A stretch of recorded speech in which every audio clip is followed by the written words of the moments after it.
Welcome to Itsacrime. I'm Linda, and today we're going to be talking about part 3 of the Melani Gibb interview that she did with Nate Eaton of East Idaho News.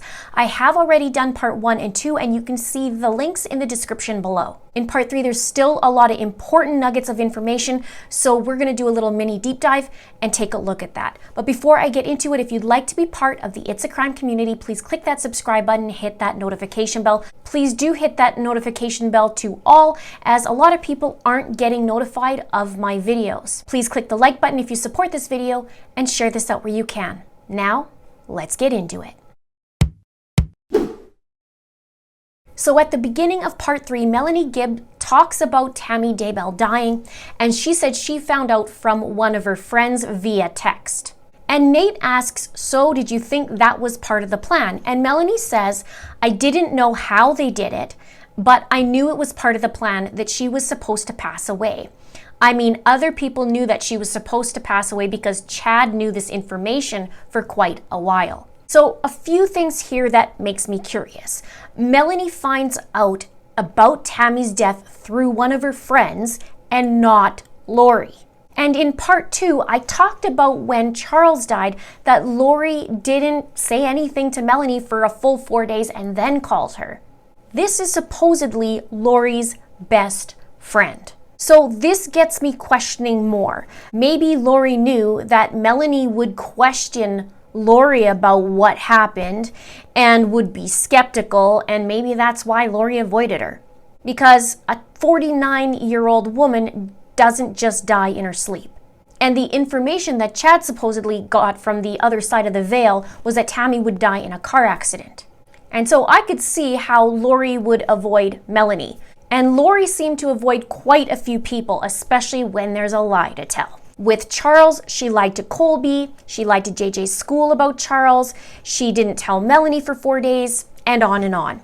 And now Tammy dies. So she wouldn't want anyone to question her, so Melani has to find out from one of her friends. And oops, it's not a car accident. But I do also wonder if Tammy knew about Chad seeing this information or having this information from the other side of the veil, or if he alluded to it at all. I think I read somewhere that he didn't tell Tammy, but we really don't know if she knew something or if he alluded to it. So then Nate asks, what do you think when Chad and Laurie quickly fled to Hawaii? And he mentioned that Melani actually got pictures through email of their wedding. And she says their whole goal was to get together because, you know, they expressed to me many times that Tammy would be okay with this as she passed on. She may not remember now that she passed on. She had a mission to fulfill on that side, meaning the veil.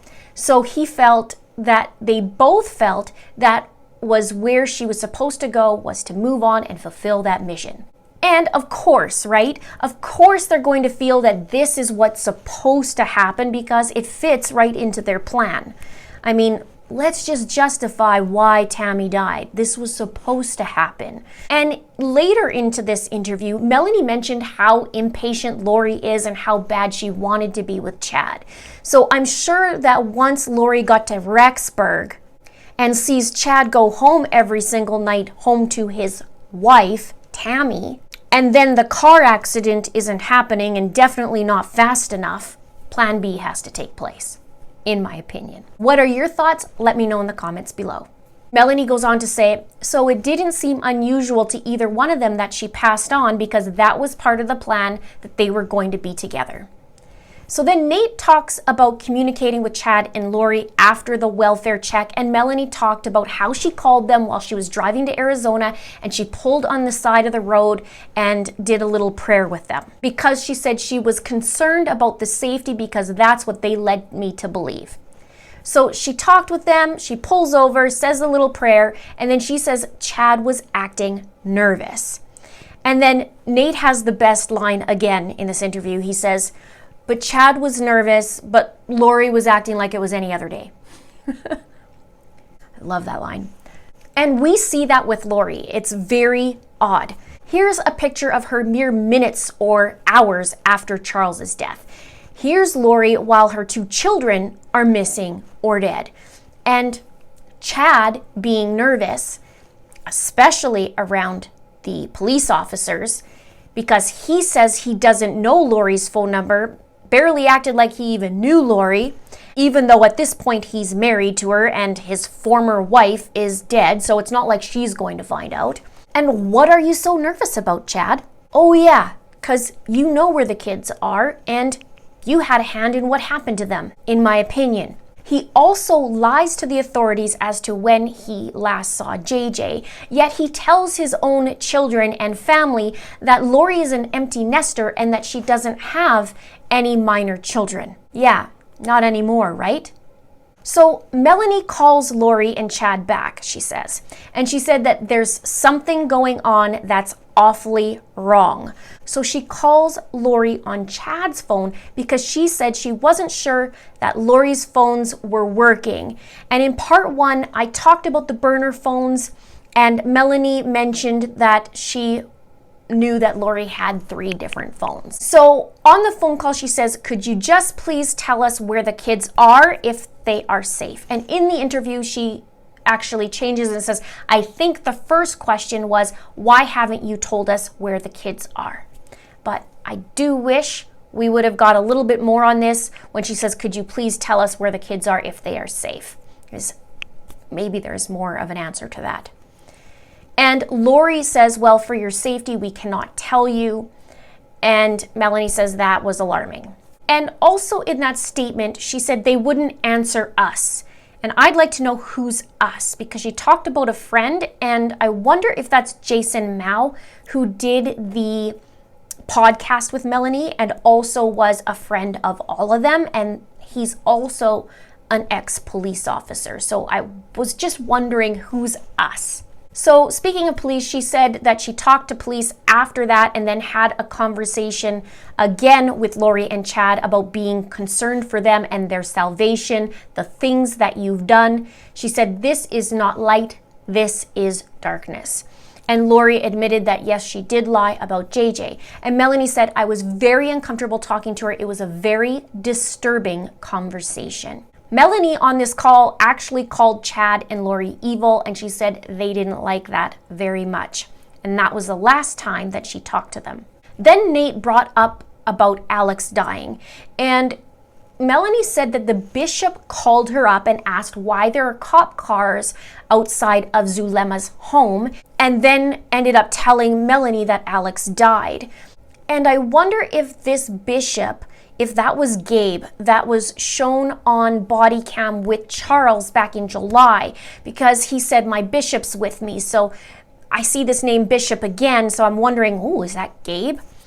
And Melanie goes on to say that she had very different ideas what happened to Alex. And then she says, and this is important, she says, he did realize I was going to tell the police. That was made known to him.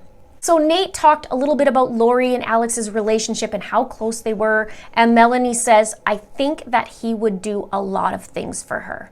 And we've seen that a lot. Basically, Alex has been her protector of sorts. Then Nate goes on to say, okay, you see them in Hawaii. What'd you think about the video when you saw me going up and talking to them at the resort? And Melanie says, so when I saw that, I had many feelings. I thought this does not look good for her. Some of the thoughts I had is, if these kids, if you really do believe your children are being harmed, or you think that they are going to be kidnapped and you're worried about them, you would be happy to tell anybody and everybody and the police about that. You would not talk. She says, I didn't think it looked good. It just made her look more guilty, both of them. And remember, at this point, Melanie spent a lot of time with Lori up to this point, and she knows her behavior isn't normal, and she's suspicious now. And she's saying, look, my best friend is looking super guilty. Why is that? So I think what she's saying here is a very valid point and an important one. So Nate says, where do you think the kids are? And this is the toughest thing out of the whole 3-part series. She says, they're not on this planet anymore. I don't think they are. That's my personal opinion. And I gotta say, after how many months of following this story, this point right here is where my heart completely sank. And I'm sure for those of you who have watched this, you probably are thinking or feeling the same. And this is the first time that we've heard anybody in Lori's inner circle say something like this.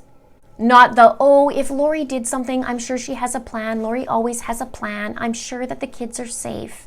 There's a reason why she's not talking.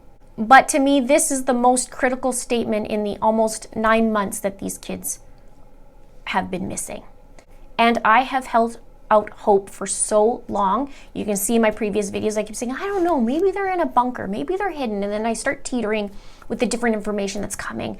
But after this, it's super hard for me not even to do this video without tearing up and cry for Tylee and JJ because someone so close to Lori and Chad know something more than we don't. And I'd really like to know what Colby is going to do or say in all of this, because I really feel for him. He's been in the dark for so long about what Lori's been up to, and his mother has betrayed him in so many ways, and this really is the ultimate betrayal.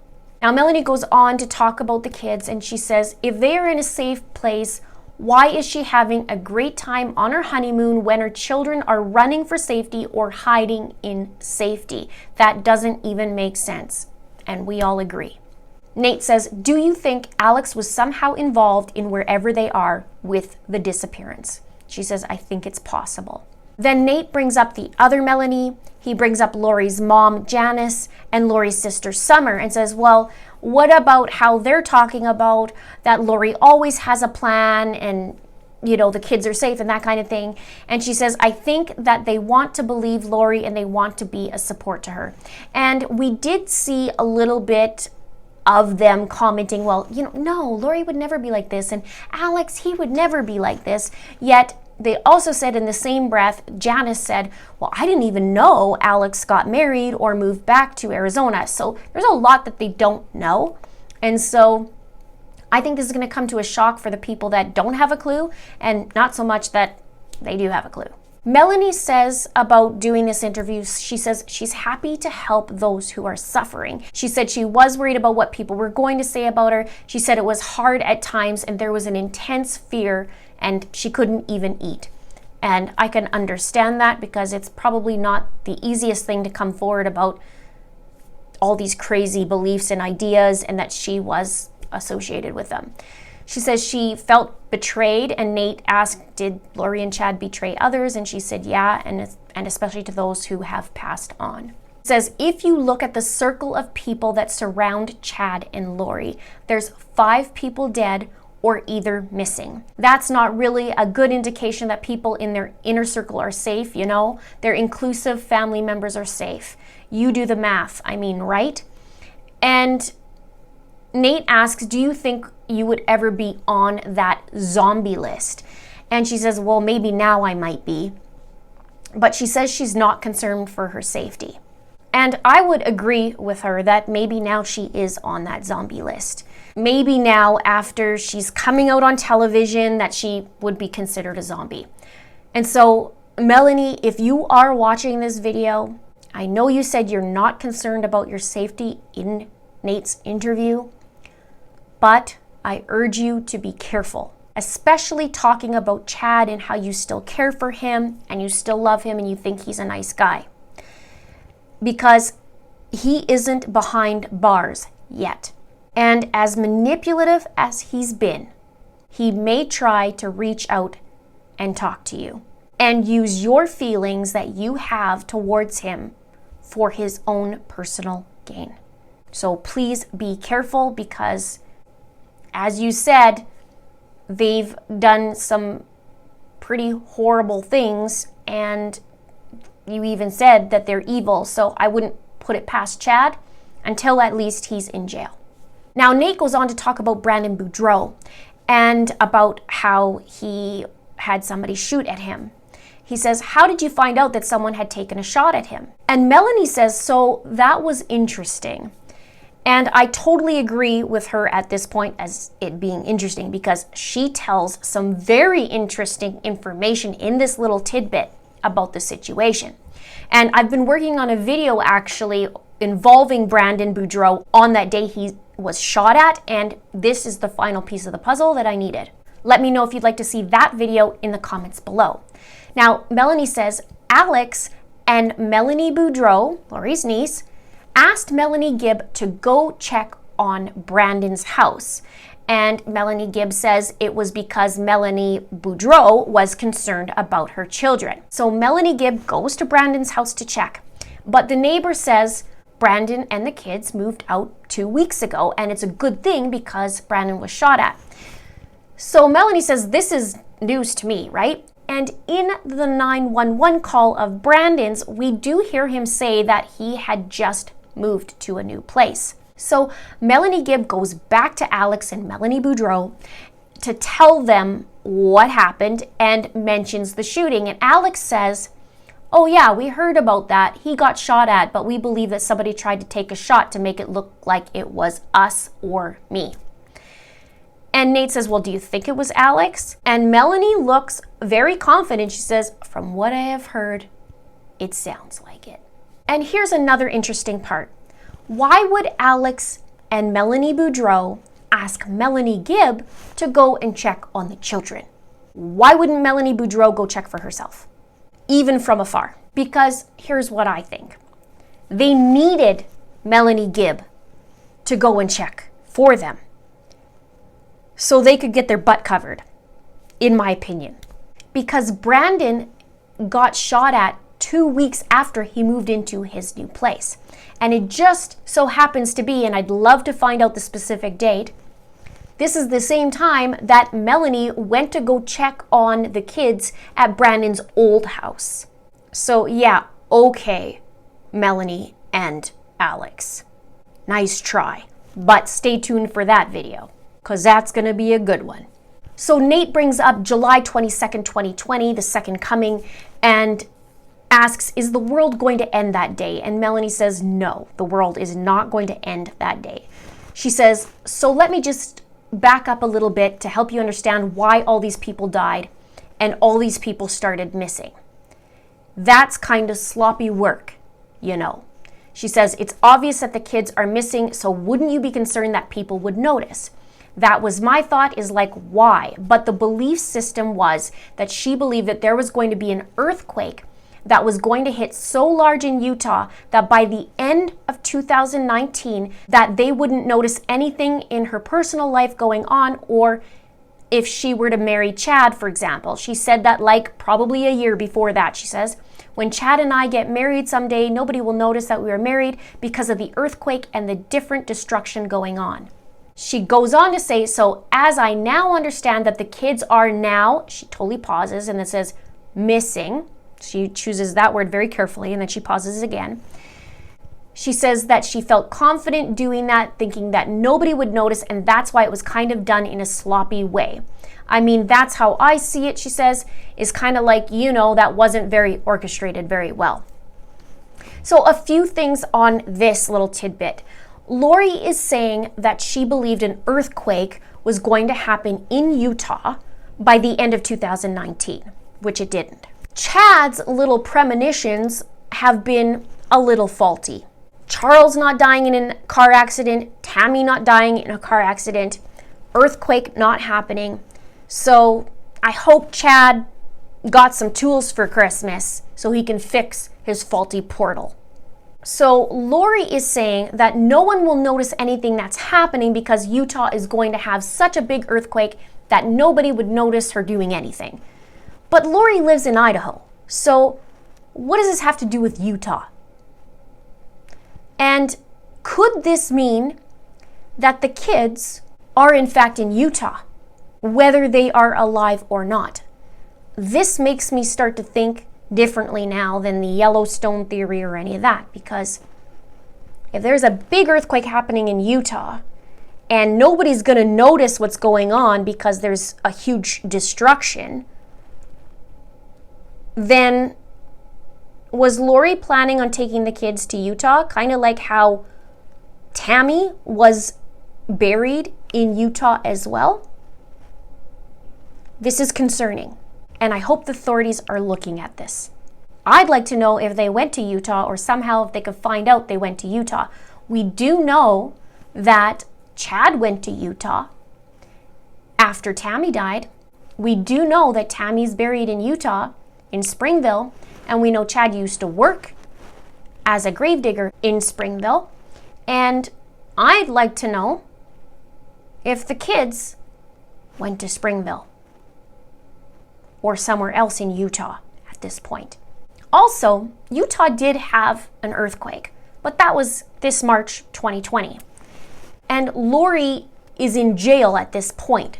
But I'd like to know Chad's actions right after this earthquake happened and where he physically was. Not his portal, but where he actually was and where he traveled right after. Because I wonder if he had other plans as well once this earthquake happened. Has he done other things because now he sees this as a sign that people will be distracted and it creates a diversion for him so he could do more things? What else are you up to, Chad Daybell? The other thing I want to mention in this is she said the kids are now, and then she pauses for quite some time and then says missing. I'm pretty sure, in my opinion, that's not the word she wanted to use, only because she did say that she no longer believes that they're on this planet anymore. So I think she chose her words carefully. She just said missing to be kind and not say that they're dead, or whatever her reason was.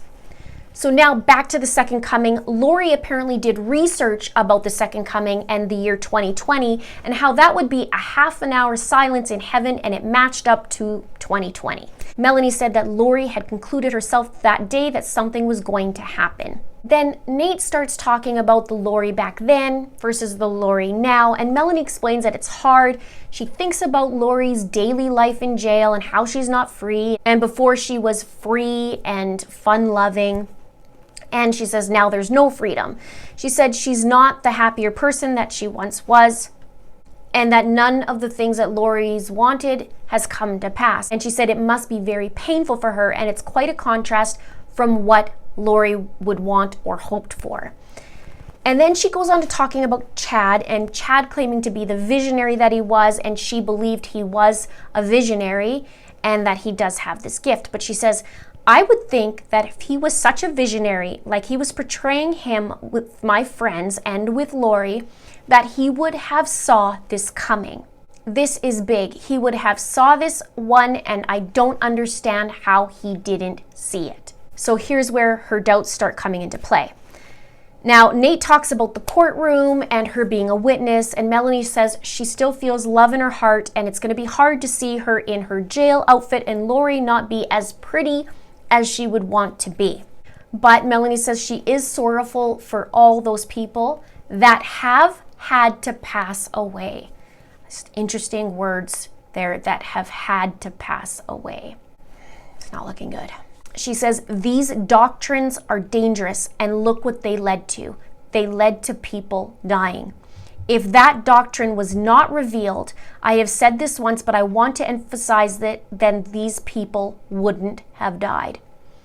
And Nate says, well, a lot of people think that Lori's kind of leading Chad along, but based on this conversation, it sounds like Chad is kind of how you would describe it. And Melanie says, I often see him as the hand and her as the puppet on the hand, and I don't know if that's completely how I want to describe it, but that's the kind of idea.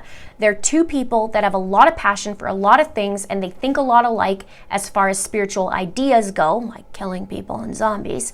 And he comes across as reserved and quiet, and she is not. And so I can see how people could see that, but I think ultimately, they both are just as equally bad for each other.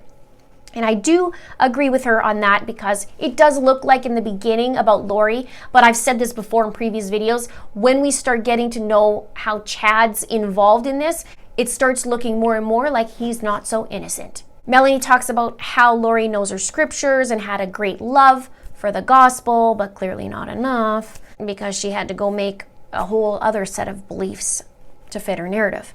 Nate says, what do you think should happen to them if they are found guilty of doing something to the children or Tammy's death?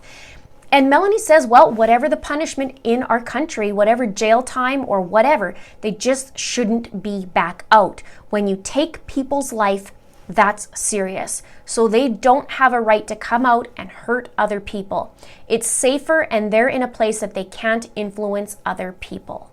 And when she says, when you take someone's life, that's serious, so they don't have a right to come out and hurt other people, Melanie has been very careful throughout this entire interview. She's saying a lot though here. She's saying more in these 5 words of when you take someone's life than Melanie Boudreau, aka Melanie Pawlowski, did in her entire 6,000 interviews, in my opinion. I feel like Melanie P knows more and she's not saying. And this segment is very important, again, in my opinion. What do you think? Let me know in the comments below. So then they talked a little bit about Melanie's podcast, how it's her idea. Lori came on as a guest, so did Chad. And in part 2, she talked about talking to a close friend until 5 in the morning. So I wonder if that was Jason Mao, who was that ex-police officer, like I mentioned, that she had on her podcast. He's the same person that urged Lori, allegedly, to go to the cops after Charles stole her purse. So next, she speaks to the people that love Lori and Chad, and she directly says, if I am remembered, to the person that loved the group of people that are in trouble, to know that being deceived can be very dangerous, and listening to your own revelation, not people's, is very important. Not letting people tell you what to do for your journey, to really seek personal revelation yourself. And Nate says, well, do you want to say anything to Chad's kids? And she says she's feeling for their journey. She has no desire to say anything hurtful. She said this is truthful. She cares about Chad's kids, and so does Tammy. She goes on to say that she knows that Chad's kids met Lori, and Lori had them at her townhome for cookies after the funeral. And according to Lori, the kids fell in love with her. That's what Melanie said. She said, so I can see why they would like her, because she was so excited to meet them and she was very loving, and she just takes them in like Velcro almost to the point she doesn't let you go. And so she has that personality. And so I'm sure that it's hard to know who to believe. And I really want them to know that it's really hard for me to talk about their dad, because I really like Chad. I think he's a good guy, but his teachings, they're dangerous. So I want to bring up Lori for a second. Do you not find this a little bit psycho? I mean, they've both been cheating on their spouse for about a year. Charles dies, so Lori's free. But then Chad is still cheating because he's still married to Tammy, and then Tammy dies. Then Chad lies to his kids and family that Lori is an empty nester and that she has no minor children. And then after the funeral, Lori has them all over for cookies. And Chad said that he met Lori on a business trip when he was in Hawaii. So there's all kinds of lies. I mean, you can't even make this up. So Chad's kids are all over at this house at the end of October. So here's the weird thing. One of the neighbors said that JJ's toys were still outside. Well, wouldn't the kids wonder whose toys those are if Lori doesn't have any minor children? And we do know a lot of the kids' stuff were in the storage unit at the beginning of October, but there was a few things still left there, according to the neighbor. Something that I'm thinking about. And the image that comes to mind about these darn cookies, they might as well be cupcakes. Where's the kids?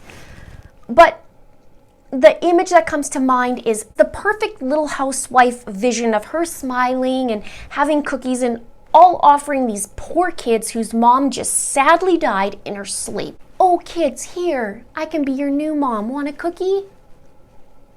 I can make it better. Like, this is disgusting, in my opinion. Meanwhile, Lori's 2 youngest children are missing and or dead, and she doesn't seem to be looking for them. And her oldest son, Colby, who at this point doesn't even know that his brother and sister are missing, nor does he know that Lori's about to get married to this whack job. But yet, Lori is so kind and so loving and is just like Velcro. All I have to say, kids, is run, children, run. And also, when I think about this, what this also means, if the children are in fact not on this planet anymore, is that Lori and Chad not only potentially killed them, or if Alex was involved, but then they would have to get rid of the evidence.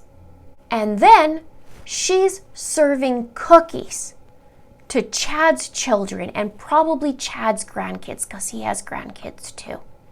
And then they get married and play the ukulele and hula dance while all these people are dying. It's absolutely sickening. So now, this is looking even worse for Lori and Chad. And in one of my previous videos, I did question why Lori would put all the kids' stuff in storage if she has all this room in her empty townhome. And now it's looking more and more like she did have the plan about Tammy dying and that the kids are going to come over, so we got to get rid of that stuff so they're not seeing it and make it look like the kids aren't there. And I call BS on Melanie Boudreau's interview when she said that she saw Tylee and JJ's room and all that was perfect. I think she saw it the first time when she came to visit, earlier in the months before, but not when she came down at the end of October. Stay tuned for that expose. Let me know what you think in the comments below. So Nate says, well, if Chad's watching, what would you say to him? She says, I still care for you and Lori. This is really painful what you're going through, but God has always taught us to be honest. There's no exceptions to those rules. And when you walk with peace, even if you're guilty and you confess, there's a peace that comes from telling the truth. I know I have that peace because I've come forward because people passed away, and I'm grateful they actually lied to the police because it made me have to face it. And I think a lot of people are going to get upset at that line, but I do understand from what I think she's saying is that I'm grateful because now I realized all what's going on and, this all has been stopped. She goes on to say about how Lori doesn't have patience and that it led to a fatal attraction. She called this quite a few times, fatal attraction. She says it was the fatal attraction. They seemed to love each other a lot and they just couldn't wait to be together. And no obstacles are too big for them, apparently. She also addresses Lori and says that she loves her. They have a lot of fun together and laughed a lot. She said she's so sorry that Lori's been deceived by Chad and that Lori's also been deceived by people on the other side of the veil pretending to be good when they're not. She says Lori got tricked. She does get teary in this part of the interview about how Lori's in jail and how she thinks of her in there every day. But she says there's always hope and she always has hope for people. Nate says, well, she could end a lot of this if she would just speak and say where the kids are. And Melanie says, I don't know if she will. It doesn't look like it. As long as she holds on to these beliefs, she probably won't. So in this interview, more and more truth has come out. And I found out a lot of information that we haven't heard before. A lot of it is starting to make more sense, as much sense as it can be in this crazy case. I do feel that Nate is the ideal person for Melani Gibb to talk to, I think, because they are of the same faith, and I think there's a comfort there that Melanie would feel comfortable talking to Nate as much as she can. I know she said it was uncomfortable, but I think Nate would be the perfect person. We love Nate from East Idaho News. I do feel that Melanie does know more that she said in this interview, for whatever reason it is, but I would say, in my opinion, it would be more about the details, not necessarily anything else, but more of the details, not that she's lying. She has been loving with all the parties involved, as we can see, basically in all these three parts. The one thing that was most telling for me was near the end, where she said that both of them had to be behind bars. So she's speaking in a loving way, but she's also saying, look, I love them and I care about them and I wish everything for the best, but they need to be behind bars and not come back out. I do wish, though, that Melani Gibb was the one to wear a wire, because I do feel like out of anybody, Lori could possibly talk to her and let her know a little bit more about what's going on now that she's had some time to think in jail and is separated from Chad. But on the flip side, maybe she wouldn't tell Melani Gibb because she doesn't want to come across as imperfect. Now, many people have commented that they just can't deal with this story anymore. There's too much drama, and why drag this on or do more videos? I do want to say this because I'd be happy for this story to be done. But at the end of the day, 2 children are still missing. And I want to see this case all the way through. That to me is what's most important. And all these things that people might think, well, why are you talking about this person? Why are you talking about that person? Because timeline is very important. And these people could lead to clues as to where the children are. And I believe out of everybody, right at this moment with Melani Gibb's interview, this is the most telling of all. And so this is important. And Tylee and JJ's loved ones, Larry and Kay, Colby's family, everybody that loves Tylee and JJ, they can get the answers they need, find those kids, and if it's not a great outcome, give them the peace and love and respect that they deserve. Either way, there needs to be answers. Now, I do wonder if the next day on July 23rd, 2020, if nothing happens that day, if Lori will actually come to her senses and say something and lay it all out. So I guess we're just going to have to wait and see for that one, unless they find Tammy Daybell's autopsy says something different, and then Chad's going to land his butt in where she is.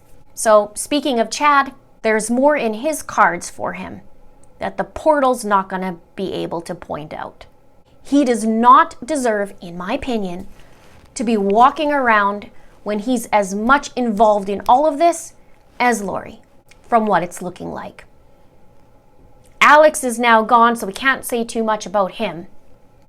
But we can start to dig a little bit more in Melanie Pulowski, aka Melanie Boudreau, because I feel, and I've voiced this, I don't think she's telling the truth. She's contradicting herself, and she's speaking in circles. So I think there may be a little more than meets the eye to that as well. Let's have a chit chat below and we'll talk about this. I know it's a lot to take in and there's so many factors. Please subscribe if you haven't done so already. Click the like button and click the share button. Thank you so much for watching. See you soon.